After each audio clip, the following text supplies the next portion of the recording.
Oi, eu sou a Maíra Medeiros, esse é o Nunca Te Pedi Nada e está de volta Mulheres Incríveis.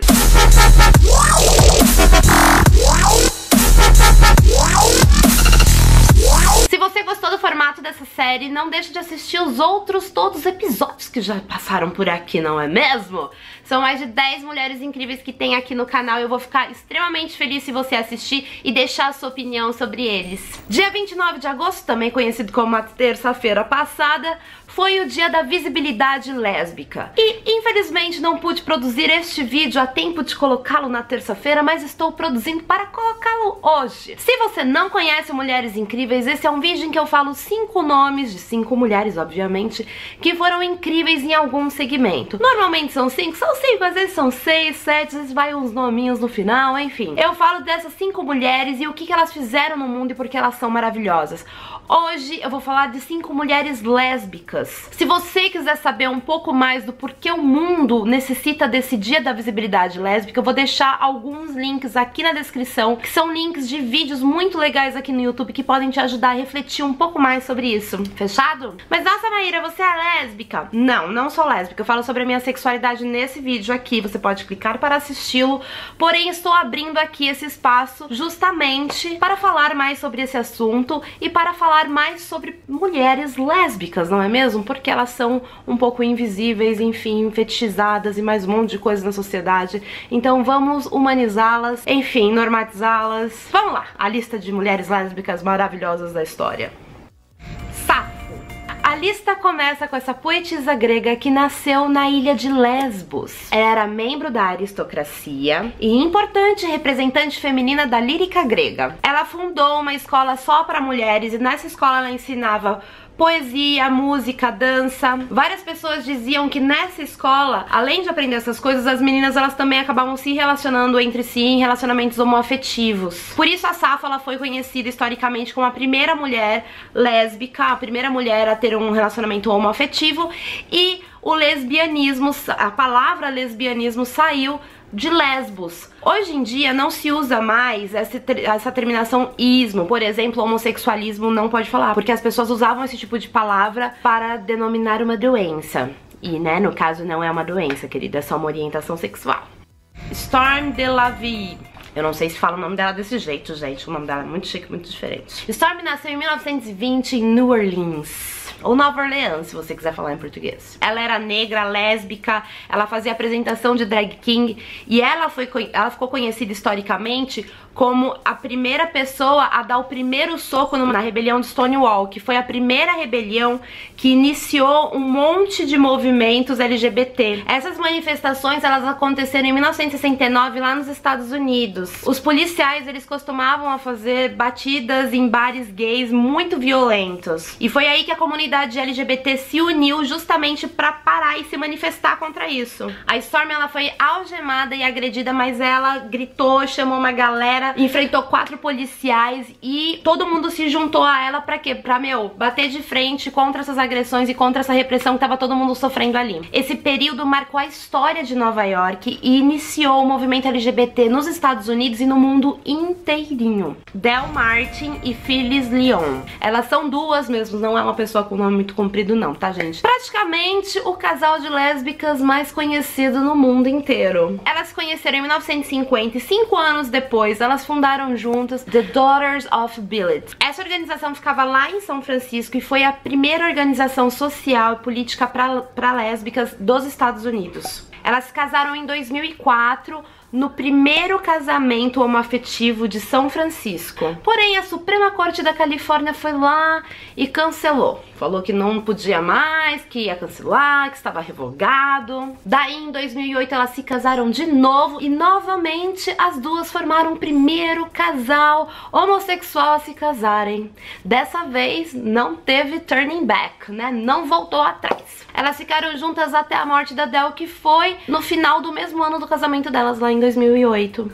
Barbara Gittins. A Bárbara nasceu em 1932 na Áustria e foi para os Estados Unidos no começo da Segunda Guerra Mundial. Desde o início da sua vida escolar, a Bárbara sofria homofobia, mesmo sem fazer a mínima ideia do que significava a palavra homossexual. Depois de um tempo, ela começou a ler exatamente tudo que ela podia sobre esse assunto. Tudo que ela encontrava publicado sobre homossexualidade era somente voltado para a homossexualidade masculina. Ela largou a escola e passou a dedicar 100% do seu tempo em busca dessas informações. Então ela ficava o tempo todo em biblioteca, atrás de livro, atrás de publicações. Quando ela fez 18 anos, ela começou a se vestir de homem para poder entrar nos bares gays de Nova York. Em 1956, ela fundou uma outra sede lá do The Daughters of Billets em Nova York, a mesma The Daughters of Billets lá da Adele e da Phyllis que foi lá em outra cidade, lá em São Francisco, só que a dela era em Nova York. E com isso ela participou de muitas ações e muitas manifestações LGBT nos Estados Unidos, incluindo a primeira parada LGBT, a primeira marcha LGBT na frente da Casa Branca.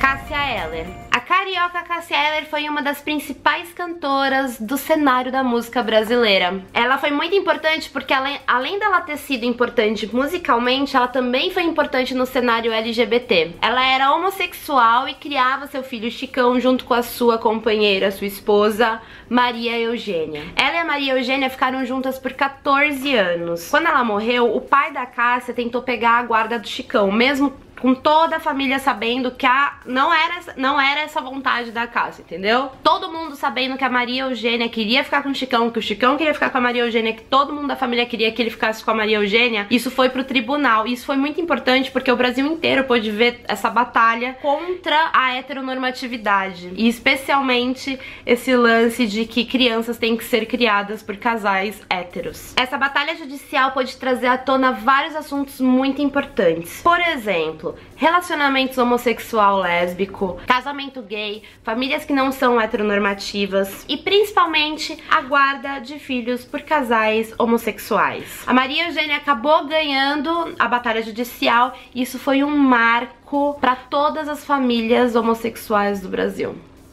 Ellen DeGeneres. A Ellen DeGeneres é poderosíssima, gente. Ela está entre as 20 pessoas mais ricas do mundo e entre as 50 mulheres mais poderosas do mundo também. Tudo isso segundo a revista Forbes. Ela já apresentou o Oscar, o Grammy, o Emmy. Ela tem um programa de auditório que é um dos mais famosos dos Estados Unidos, que inclusive dá os melhores prêmios do mundo, tipo assim, um carro pra cada pessoa que tá na plateia. Ela é casada com a atriz Portia de Rossi faz 9 anos e ela assumiu sua homossexualidade em um seriado em que ela fazia um papel de uma mulher que se chamava Ellen. E ela assumiu isso através de um papel fictício. Mesmo tendo assumido através da sua personagem, ela achou que isso ia acabar com a carreira dela. E realmente, né, foi meio balançada, teve boicote, teve gente reclamando. Porém, todavia, entretanto, mesmo com a série cancelada, esse foi o primeiro passo de conquista LGBT na televisão. Depois disso vieram outras séries como El World, Will and Grace,